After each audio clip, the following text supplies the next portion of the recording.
Okay, now for today, I would like to start with the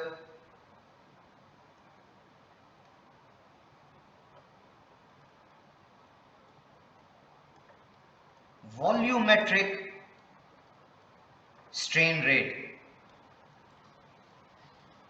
Before it, I have taken a kind of one-dimensional element, a single material line, and using a single material line, I talked about deformation, meaning by expansion and compression. I talked regarding that using a single line. Then I used a pair of mutually perpendicular line, and I talked about rotation also between them and rotation of single line also.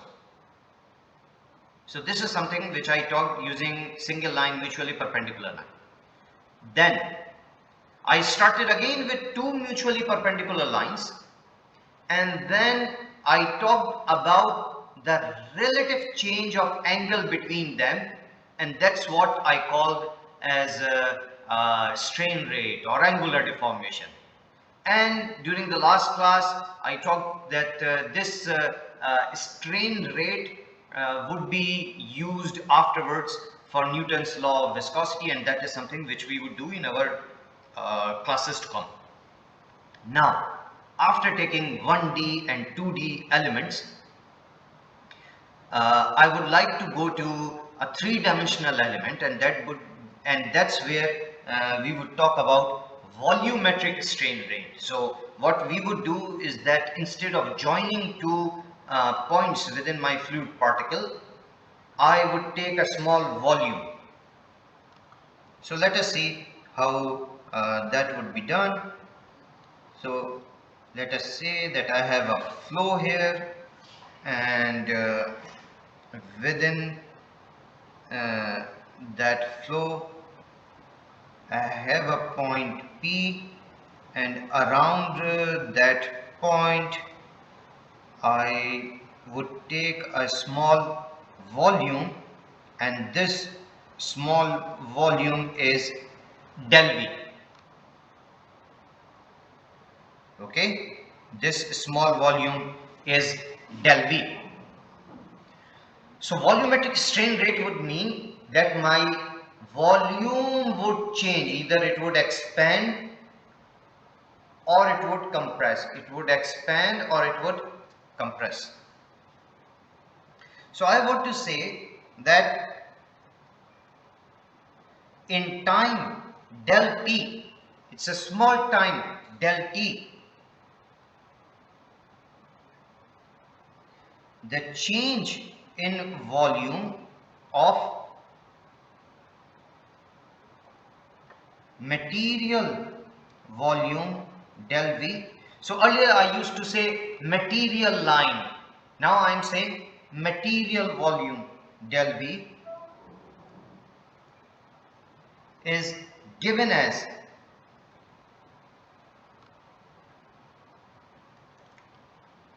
by the way, let's say that the surface area, if this is the volume del V, then this surface area, let's say it is del S.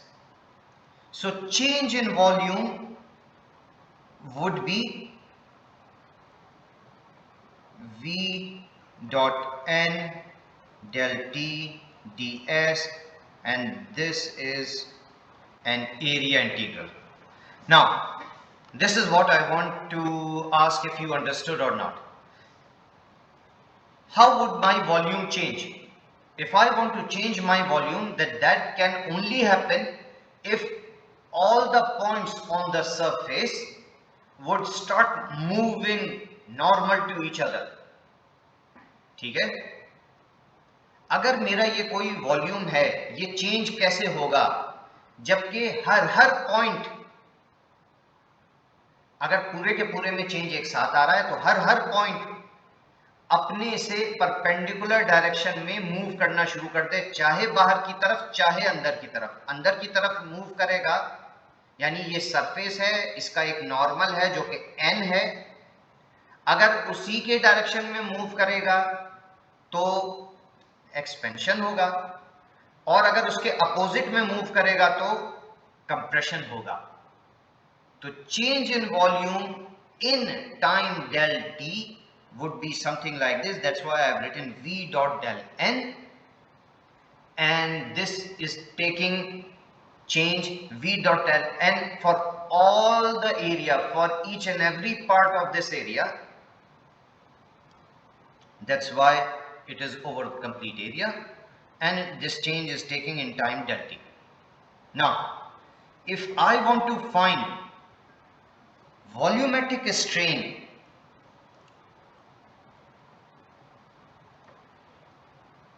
in time del t, then I know about strain. Strain is nothing but change in volume divided by original volume. So which means that del v, change in del v divided by del v. So this would be my volumetric strain. Now since I am more interested in fluid flow, so I am not just interested in volumetric strain but strain rates. So volumetric strain rate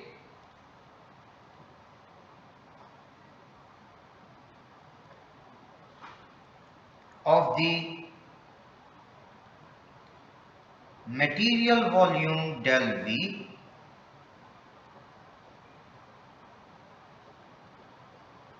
surrounding a point P. I am talking about volumetric strain rate. This would be limit this del T tending to 0 .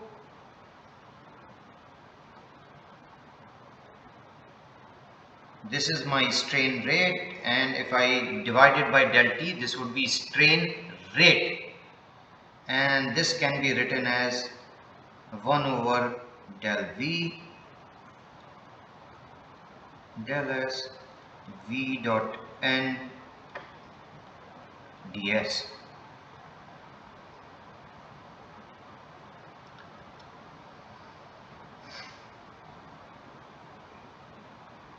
Now there is a theorem called Gauss theorem, and we talked about it in unit 1 also when we were talking about fluid statics equation. According to that, I can write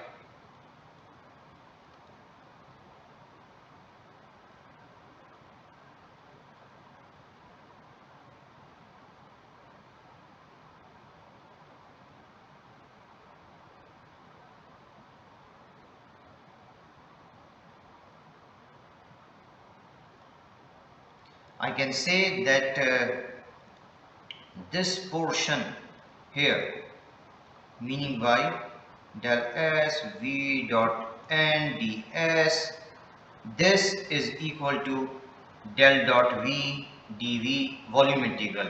Gauss theorem, what it does, it gives me an interchangeability between volume integral and surface or area integral.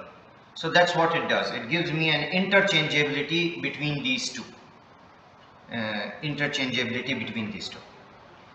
So if I use this relation back here, then I can say that volumetric strain of material volume surrounding point P is 1 over del V. I have changed it to volume integral del dot V dV. If I know my volume strain, then I can find my volumetric strain.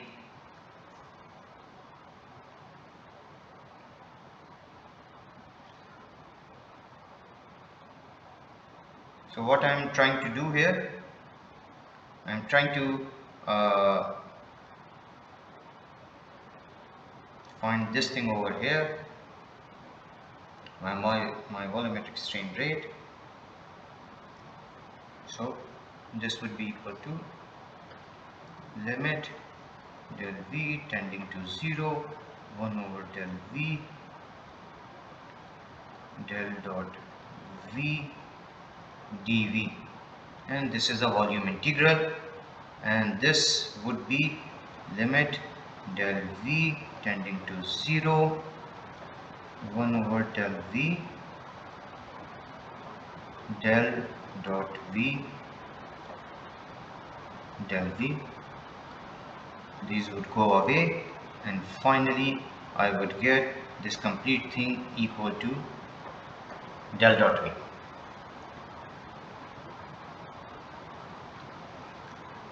Del dot V is nothing but divergence of velocity field. This operation of del dot is known as divergence, and simply this operation del is known as gradient. Okay, and let's say if we get this operation of del cross V, then this would be known as curl of velocity field.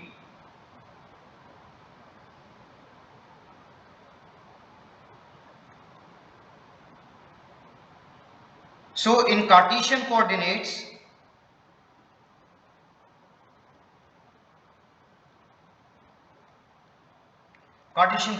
mean that in x, y and z, this divergence of velocity del dot V, which I am saying as a volumetric strain, would come out to be del u by del x plus del v by del y plus del w by del z, and this is something similar to what I have already done using a single line element.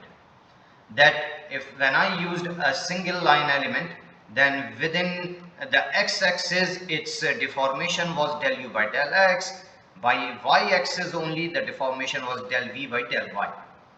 So in 3 dimension it would be in this way, and if I would take its 2D case, this would come out to be same as something which I have already done.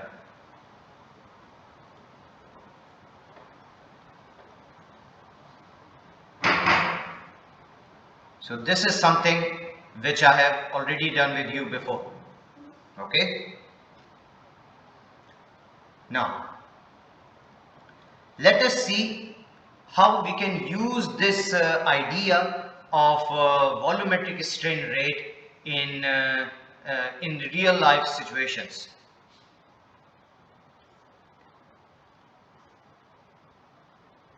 So let me talk about kinematic constraints on the velocity field. Okay, and the first law which we deal with is the law of mass conservation.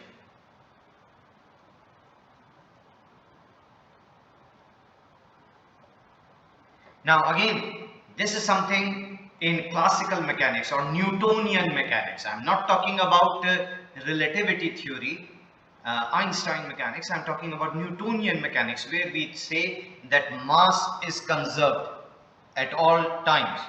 Mass is conserved at all times, meaning by that, let's say if I have a flow, okay, and within this flow, if I take a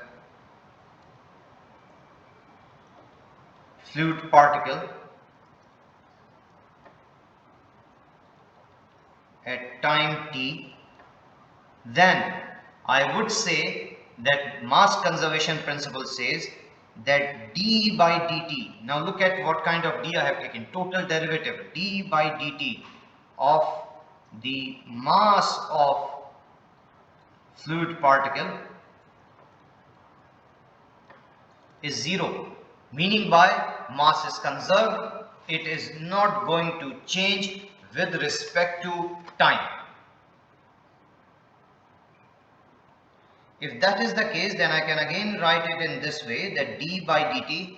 Now what is my mass? Mass is nothing but density into volume of the particle. This should be 0. Now I can rewrite that as, what is my density? Let me say call it rho, density of fluid, and my volume of fluid was small, del V. This is what I am saying. I can open it further and I can write it d rho by dt times del V. This is simple rule of differentiation.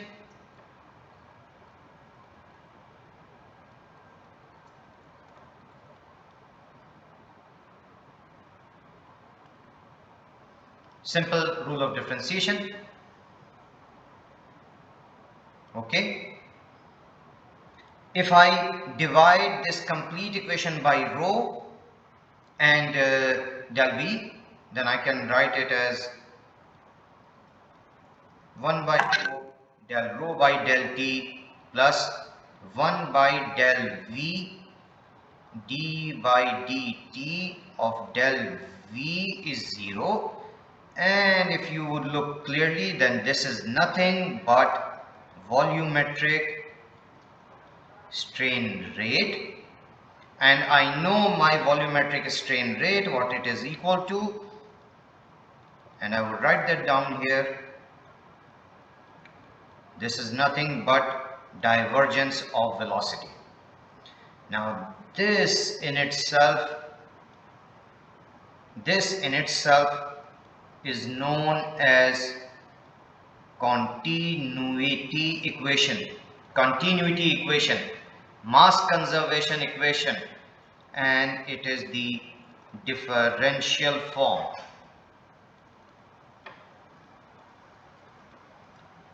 In next unit, unit 3, we would study its integral form, but right now let us look at its differential form. And before I stop with this class, before I conclude this class, I just would like to write, give you with the physical or the significance of this continuity equation by writing few of its alternative forms. I want to give you few of its alternative forms. This same equation, the continuity equation, I can write it in this way: del rho by del t plus del dot rho v equals to 0. Okay. I can also write its form. Let's say if my flow is steady and compressible, if I have a steady compressible flow, then this equation would simply change to del dot rho v equals to 0. If my flow is incompressible and steady, then I would write d rho by dt is 0, meaning by del dot v is 0. Now for whichever fluid velocity field it is given to you that del dot v is 0, आपको एक velocity field given है. कैसे given है? आपको u component given है, v component given है, w component given है. एक example, सिर्फ एक example ले रहा हूँ. Let's say velocity field sometimes can be given as that v is u is 3x, v is 3xy, and let's say w is 3yz. Just as an example, it's just an example. Sometimes velocity field would be given like this, and sometimes the velocity field can be written something like this, that 3i plus 3xi plus 3xyj plus 3yzk. It is a possibility that it can be given to you in any of these forms. Now, if you find del dot v and it is coming out to be 0, then you would say that your velocity field is divergence free. Your velocity field is divergence free. Or another term you would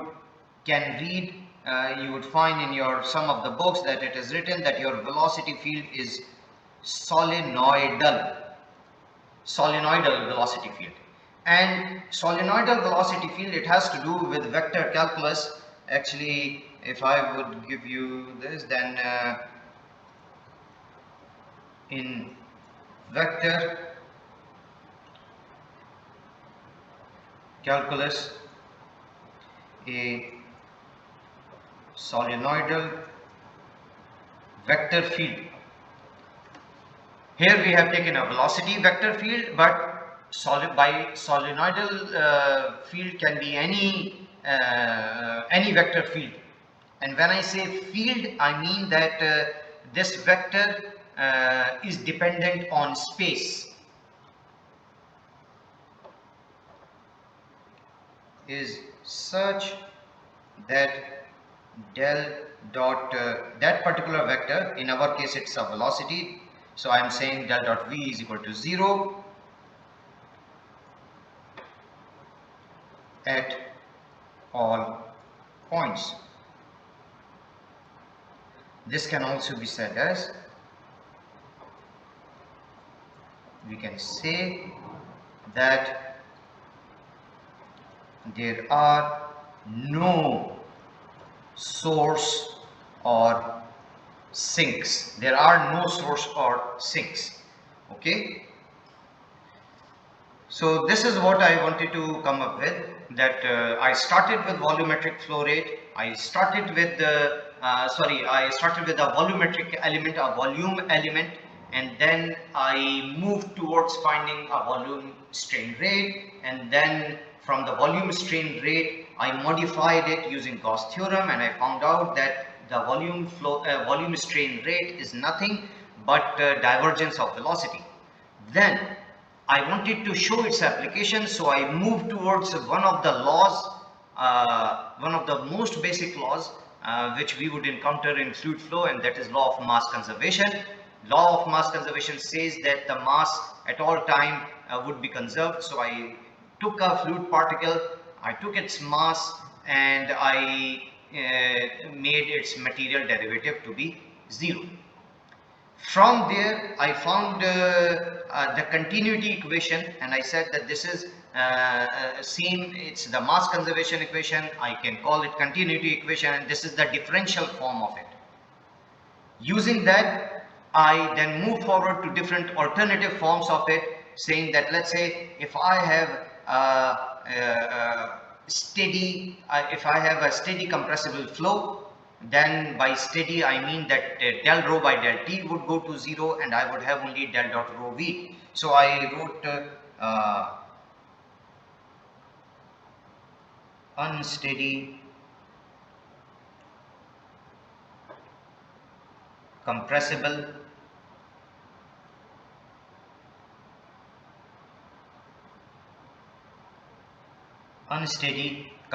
form, and I also wrote steady compressible form, and then I gave you incompressible form.